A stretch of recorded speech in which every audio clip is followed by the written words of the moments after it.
Very good evening to you with the Wednesday, January 3rd edition of the CBC Evening News. I'm Ryan Broom. In our top story, continued efforts to improve efficiency at the Bridgetown port have not been abandoned with the start of the new year.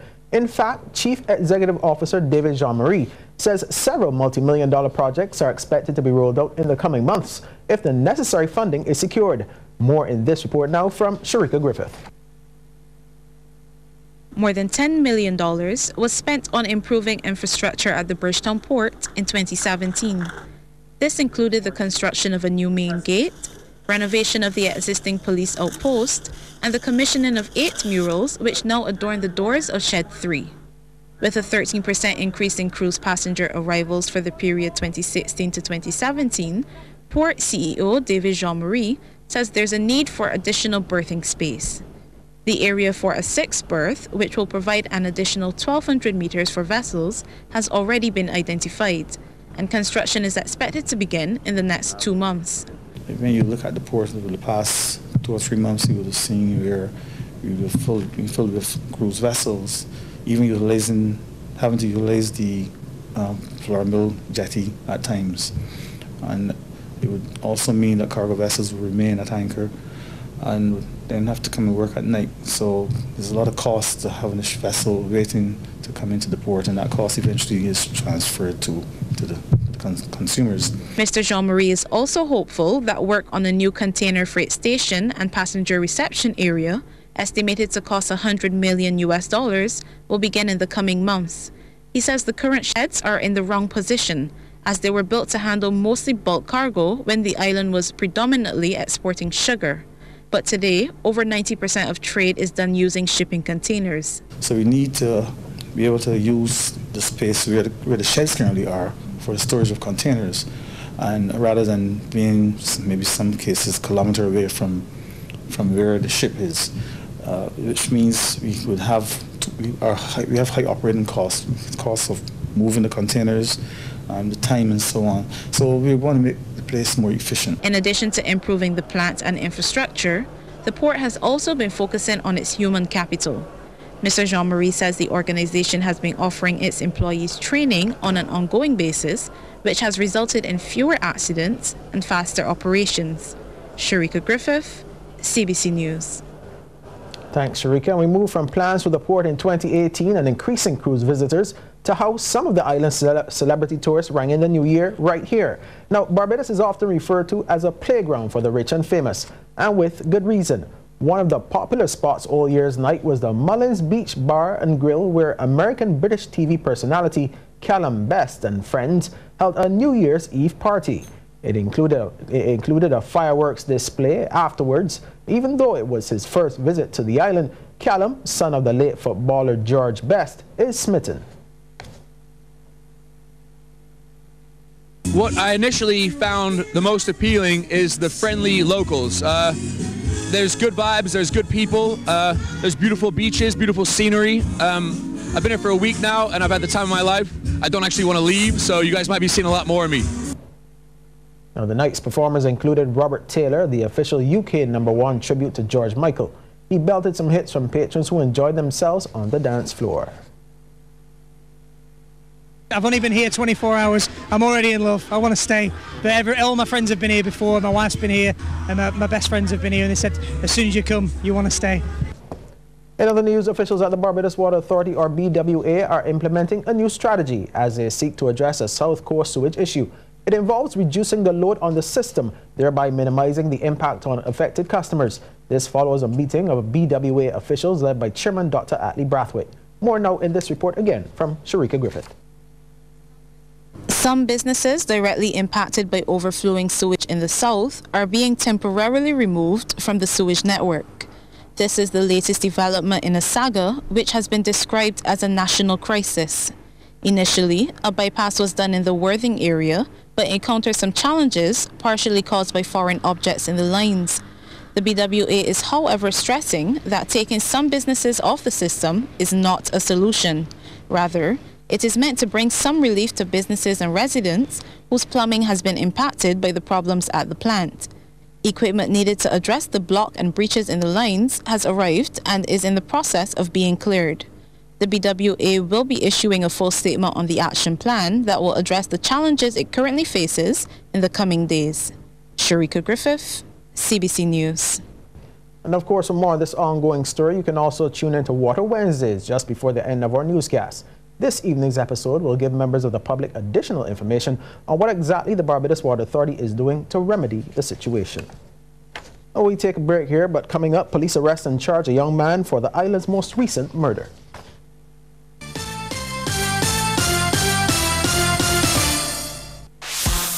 Simplify your life with the MyDigicel app. In just a few clicks, you can manage your account, top up and send credit, pay your bill, activate a plan, chat with an agent, and catch our special offers. It's a snap to use the app. That's right, and we did it just for you. It's MyDigicel. My son had a drinking problem at college. I had no idea things could get so much worse, so fast. A friend suggested we try AlAnon family groups, even though our son claimed his drinking was no big deal. I didn't want to go to an AlAnon meeting, but I'm sure glad I went. Is someone's drinking troubling you? You might be surprised at what you can learn in an AlAnon family group from people just like you. Call 1-888-4ALANON or go to alanon.org.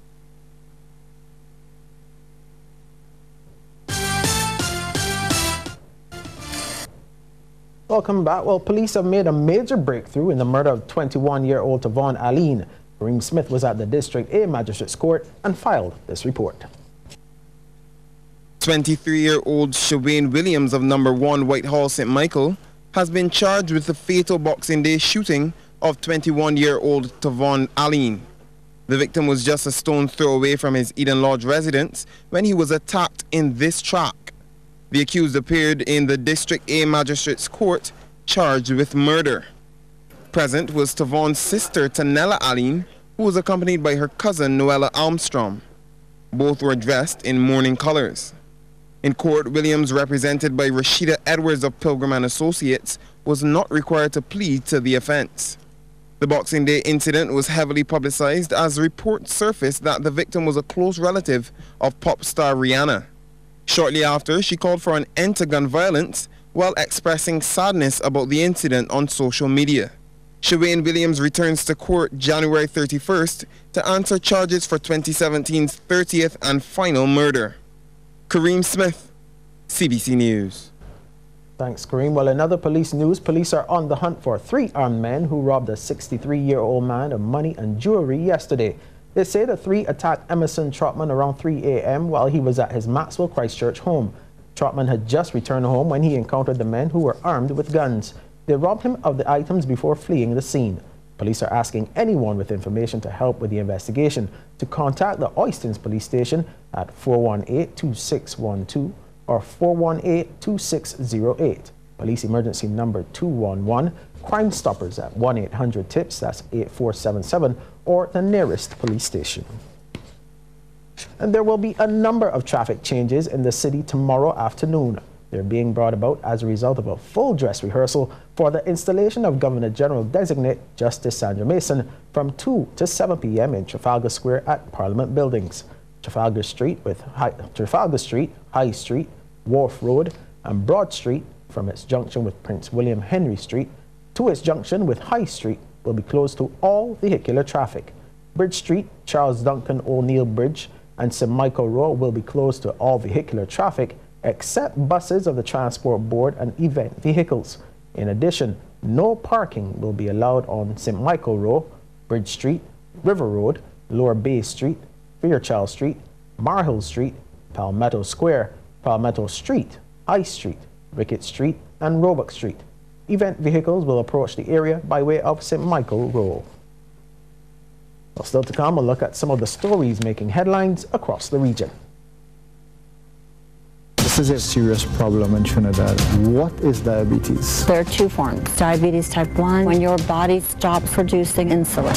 Type 2 diabetes is a result of poor lifestyle. Type 2 diabetes is associated with being overweight, having high blood pressure, at higher risk for heart disease. It is a very serious problem. Do not wait until it's too late. Let Omega XL be the first step in the right direction. Get your Omega XL today. Live long, stay strong with Omega XL. Here in Barbados, high rates of chlamydia, gonorrhea, and syphilis, and the majority of other STI cases are occurring among teenagers and young adults. Many persons with an STI may not have any symptoms, and this may result in it being undiagnosed. Chlamydia, gonorrhea, and syphilis are all caused by bacteria and can be cured with antibiotics. Reduce your risk by being faithful to one partner or limiting the number of partners you're intimate with, knowing your partner's sexual history, and using a latex condom every time you have vaginal, oral, or anal sex. Get tested for STIs at your doctor's office or free at any polyclinic.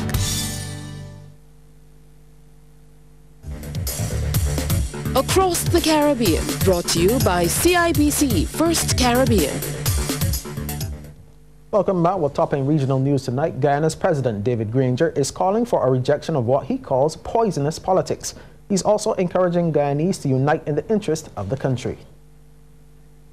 In his New Year's address to the nation, President Granger said Guyana is changing for the good. He said his government is reducing division and increasing cohesion among the Guyanese people. Mr. Granger said his government is building a country of which everyone can be proud of. He noted, however, that in doing so, every person must be rowing in the same direction. We shall continue to work with all sectors and strata of society to improve our political culture and promote inclusiveness. We must repudiate vulgarity. We must rebuke those who abuse our public institutions and reject the poisonous politics of the past. The head of state said the country is protecting its patrimony and pursuing economic prosperity.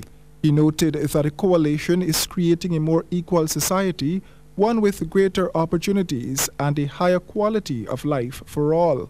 We extend open arms of friendship to all political parties, social organizations and religious groups to collaborate in order to contribute to creating a more cohesive society. The president said his government will continue to work to eradicate the inequalities which foster destitution and discrimination. We shall continue to work to provide greater social protection for everyone, particularly our women, children, the elderly, and persons in difficult circumstances. The president assured that his government is committed to local democracy, and as such, local government elections, which is slated for this year, will run off as planned. Police in the Bahamas have charged 3 people in connection with a major drug bust in South Andros. The defendants are facing 4 drugs-related charges.